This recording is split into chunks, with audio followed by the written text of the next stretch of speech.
Bizarre Brain Comics.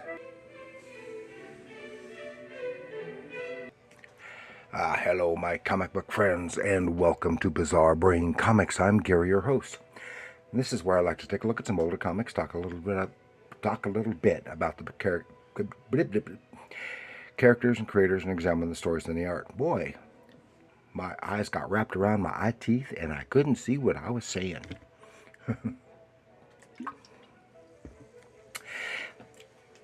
And this is an impromptu video. The last one was too, with when I had that big bunch of science fiction books. Well, listen, well, not a big bunch, but a handful of science fiction comics, classics over the years. And this is, as you can clearly see, going to be a stack of Star Trek comics. Of course, for many, many years, Gold Key had the license for Star Trek. And then they lost the license just shortly before the Star Trek the Motion Picture was released, and Marvel got the license for a time.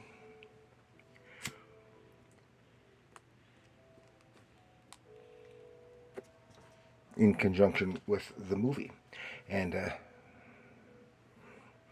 initially had the adaptation of the movie, and then carried on after that. So they had the other stuff. So listen is Star Trek number 5 from Marvel Comics. Bones fell over. He's dead, Jim. Number 5 from Marvel Comics. This is from 1980. Whoops, boy, I'm having a heck of a troubles today. Anyway, and this is nice cover. But it goes, shoot the girl or the Enterprise dies. Bones, no. Dr. McCoy, killer. This is written by Mike W. Barr with art by Dave Cockrum. It doesn't look anything like Dave Cockrum's style. And inks by Klaus Janson. But some nice stuff. Oh, they already started off with invaded by Klingons. Klingons off the starboard bow, starboard bow, starboard bow.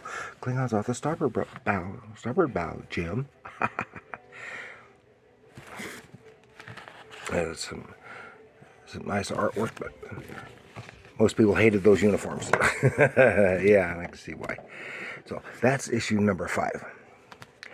And pretty much the same team, I guess. Here we have issue number 9. Kirk Spock, the Enterprise, ...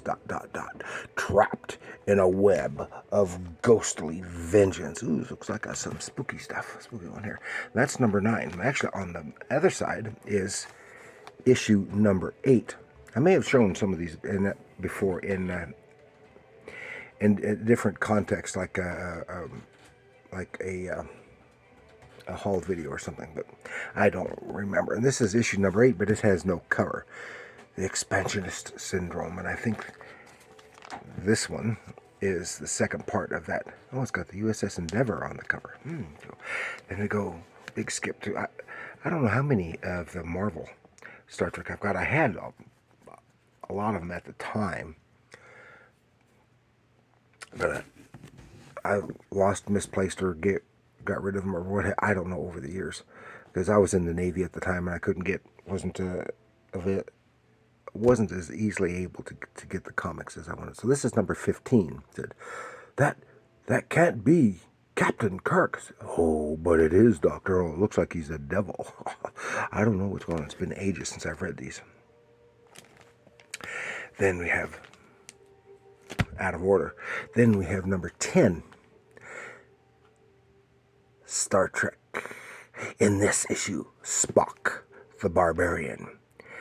Plus exclusive excerpts from the Starfleet files. This is all kind of pretty rough in this number 10. And then on the flip side is number 11. It's impossible, Captain. That monster does not exist. Then What is destroying the Enterprise? So, and I don't think, in general, when Marvel had it this time, it was written nearly as well as it could have been. But it was at least as good and probably better written than a lot of the Gold Key stories. But I liked the Gold Key comics. So, and I liked these as well. Then we skip to DC. I think the best period of Star Trek in comics, overall, the best quality, was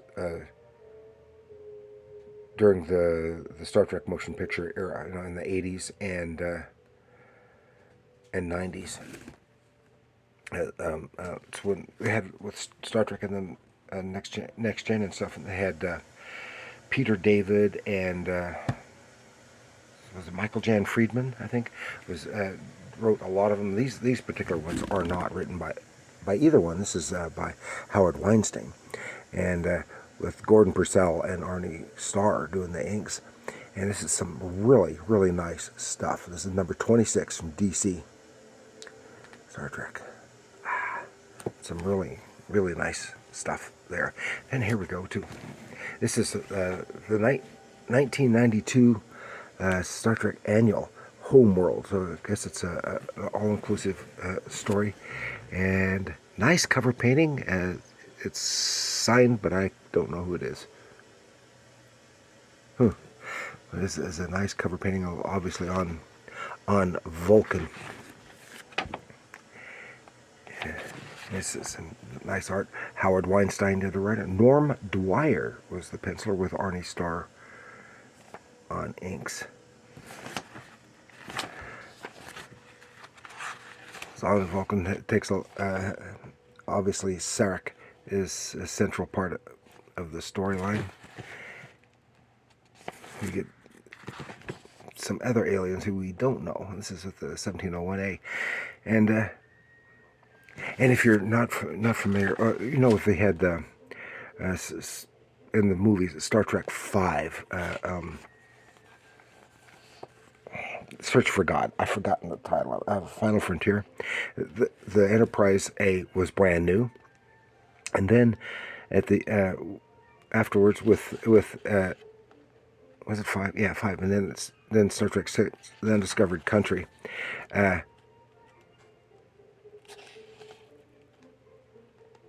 ship was to be decommissioned at the end, and you kind of think, well, that's odd because it wasn't that ship wasn't around very long. But if you know in context, in the story, which you don't get in the story in the movies, because you had most of those movies took place in such close proximity to one another. But of course, you have to take at least 2 years in between them, and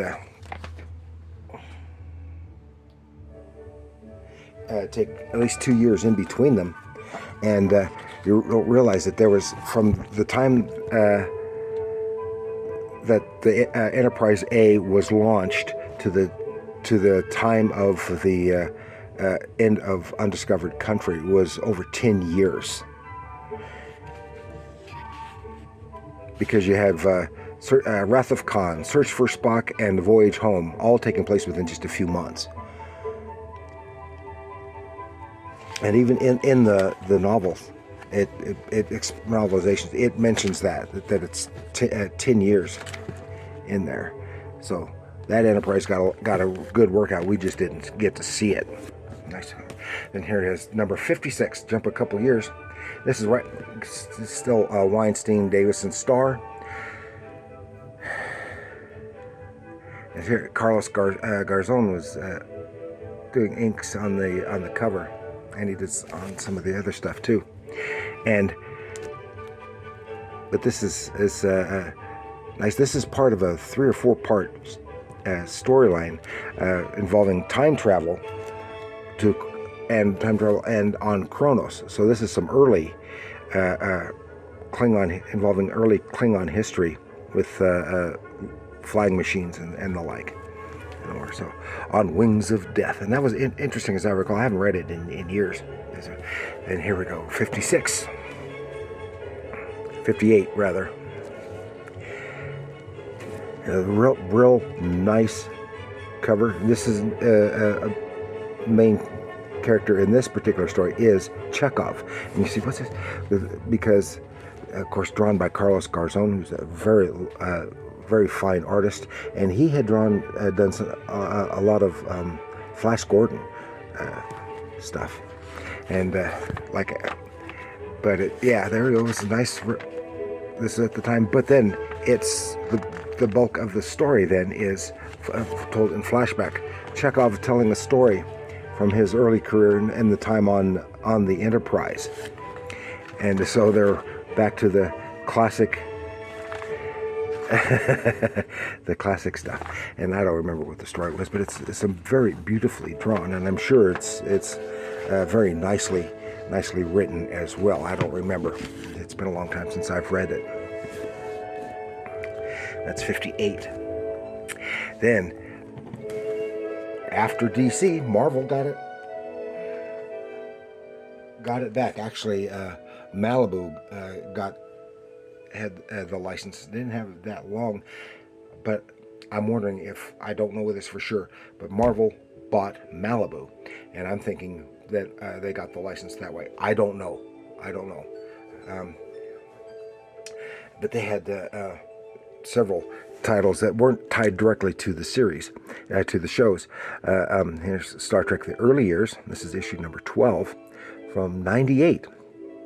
And this is when Captain Pike was captain, and I did a whole episode on it. Not this issue, but another issue of Star Trek Early Years. This one is involving number 1, and issue. But the other one was a whole thing about Spock and some long lost Vulcan relatives, and the like, and they had something going, not the best, but some interesting stuff.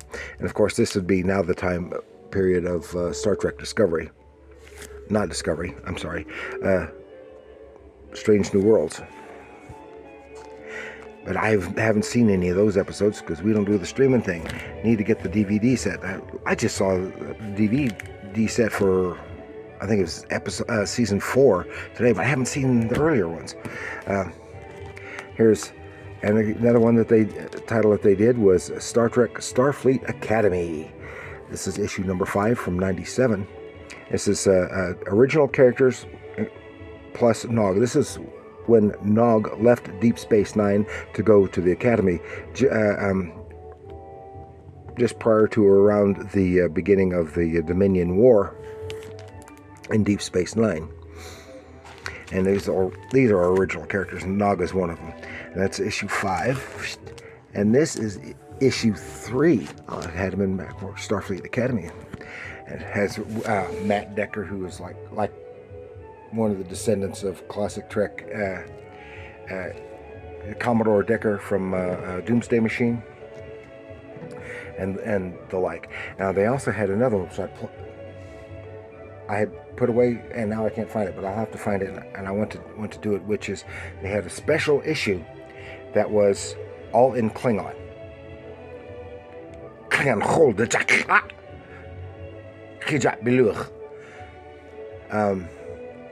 Yeah, they had one issue in, it was printed twice. Had one all in Klingon and of course one in English, and it was a Klingon issue. And I plan on shooting that. I've been intending doing that for ages, and I just haven't done it yet. That's 8, and then we go to here. This was around 2001, I think it was Wildstorm had the license for a while. Don't ask me why, but Wildstorm had it. This is Enter the Wolves. So this must be taking place during the Dominion War. Of course, has Spock and Sarek and Cardassians. Might be some time before the Dominion War. I don't know. And some nice artwork on there as well. Then we're going to finish it up with this one, this issue. This is a 100-page spectacular winter 2012.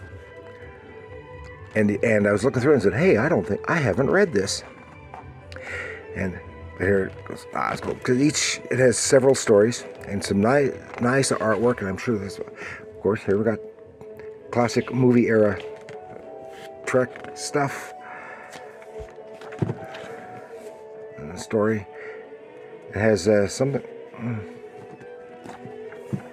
And then we go to, well, this is the same, in the same one with the, yeah, involves the Klingons there. But then we go to a Romulan story, all Romulan, involving all Romulans. And then we go to a Klingon story. And this is a classic Klingon story, like from the original series. Then goes to a next-gen era Klingon story. The different uniforms, bumpy heads. And then has Mirror Universe story. So it's a fine thing. So that's all I've got to show you this time, with a big fistful of Star Trek books. And I have so many others, but these were just, I haven't sorted them and put them in any kind of proper order, so that's that. So I hope you enjoyed that. Please like, share, and subscribe. If you have Star Trek fans out there, share this with them. They might appreciate it. And let me know what you have to say in the comments below. Are you a Star Trek fan? Are you not a Star Trek fan? Which publisher of Star Trek comics did you like best? Do you like the novels, or do you not like the novels or the comics? And compare the two, and since some of them had the same writers. Let me know. Let me know what you think all about Star Trek. Is it the Gold Key, Marvel, DC? Personally, I think DC is the best written era in the comics. So, that's it. And remember, people, comics are art. She's dead, Jim.